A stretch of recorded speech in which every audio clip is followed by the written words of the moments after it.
Early in what might be charitably referred to as my college career, I lived in a cheap one-bedroom apartment with a scrappy Indian girl and her cats for roommates.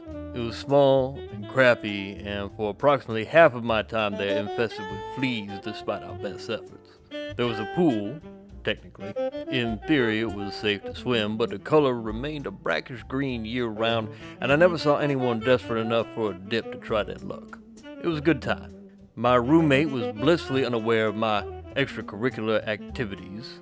I had recently discovered drag and was increasingly invested in the Montrose nightlife, thanks to a very well-made fake ID and a youthful sense of invulnerability. And it remained so for the duration of our association until a few years later when she joined the Navy. My immediate neighbor was my first encounter with a trans person. She went by Fifi and lived with her Slim Shady look-alike boyfriend and the most unpleasant little chihuahua I have ever met before or since. Their fights were uproarious and ongoing daily, and being caught in their vicinity almost invariably meant being drawn in as a neutral third party to whatever conflict held their immediate concern. I learned quickly that the safest thing was to make quiet, non-committal noises until they forgot I was there, at which point I could excuse myself unnoticed. The place was lively like that.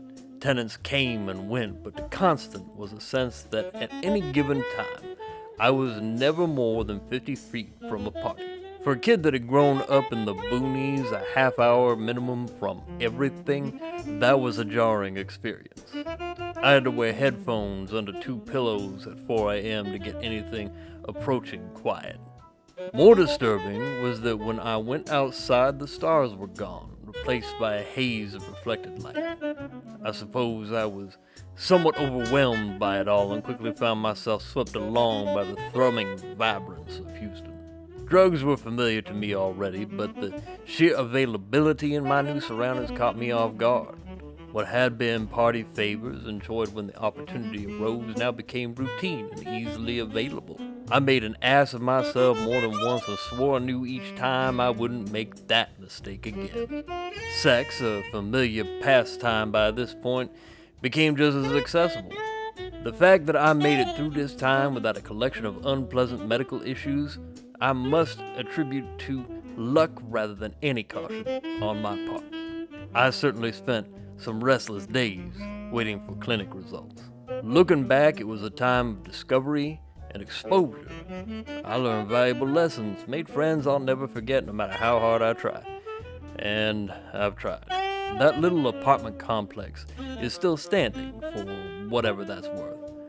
I think it's had some minor touching up over the years, but it mostly looks the same as it did then, at least from the outside. Last time I happened to drive by the place, I could hear bass thumping from one of the units. So I guess it's probably the same on the inside too. And as many problems as I collected while I was there, I still can't help but find that notion comforting.